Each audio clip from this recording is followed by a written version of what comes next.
విస్తృత స్థాయిలో డబ్బు పంపిణీ జరుగుతున్నాయి. ఖమ్మంలో గత 3 రోజులుగా ప్రధానమైన రాజకీయ పార్టీలు డబ్బుల్ని పంపిణీ చేస్తున్నాయి. ఈ నేపథ్యంలో తెలంగాణ రాష్ట్ర రాజధాని నుంచి ఖమ్మం వైపు ఓ ఇన్నోవా డబ్బులు తీసుకొని వెళ్తుంది. నాయకనగూడెం వద్ద తనిఖీలు చేస్తున్న పోలీసులు ఇన్నోవా కారును ఆపితే ఆగకుండా వెళ్లింది. దీంతో పోలీసులు ఆ వాహనాన్ని వెంబడించారు. ఈ తరుణంలో ఆ కారు అదుపు తప్పి బోల్తా కొట్టింది. ప్రమాదానికి గురైన వాహనం నుంచి 1.5 కోటి నగదును ఉన్నట్లు తేలింది. ఈ ఘటనలో కారులో ఒకరిని అదుపులోకి తీసుకోగా ఆ నగదును స్వాధీనం చేసుకున్నారు.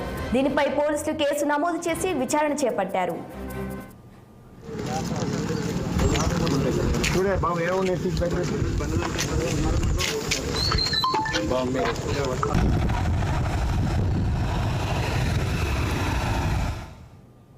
ఇక ఇదే ఘటనకు సంబంధించి మరిన్ని అప్డేట్స్ మా ప్రతినిధి అయ్యప్ప అందిస్తారు. అయ్యప్ప చెప్పండి. శిరీష, ఖమ్మం జిల్లాలో డబ్బు పంపిణీ కోసం రంగం సిద్ధమవుతున్నట్టు తెలుస్తుంది. గత 3 రోజులుగా కూడా ప్రధాన రాజకీయ పార్టీలు కూడా డబ్బులు పంపిణీ అయితే చేస్తున్నారు. అయితే ఈ క్రమంలోనే తెలంగాణ రాష్ట్ర రాజధాని నుండి ఇన్నోవాలో 1.5 కోటి తీసుకువస్తుండగా బోల్తాపడిన సంఘటన అయితే కూసుమంచిలో చోటు చేసుకుంది.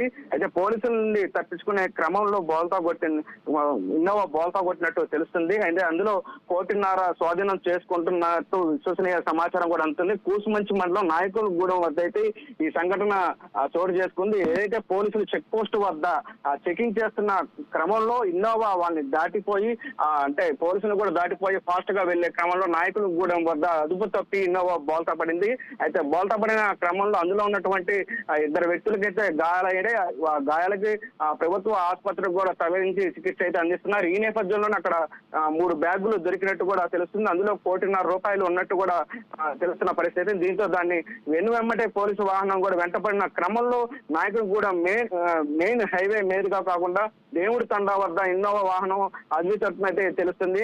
ఆ కారులో ప్రయాణిస్తున్న వారికైతే ఆ గాయాలు కాగా వాళ్ళని ప్రభుత్వ ఆసుపత్రికి అయితే తరలిస్తున్న పరిస్థితి. అయితే ఈ డబ్బుకి సంబంధించి ఏ పార్టీకి చెందిందని కూడా పోలీసులు అయితే దర్యాప్తు చేస్తున్న పరిస్థితి అయితే ఉంది. ఇప్పటికే ఆ పోలింగ్ రేపు జరగనున్న పోలింగ్ దగ్గర పడుతున్న క్రమంలో ఈ రోజు 1.5 కోటి దొరకడంతో సంచలనం మారిన పరిస్థితి అయితే చూస్తున్నాం శిరీష.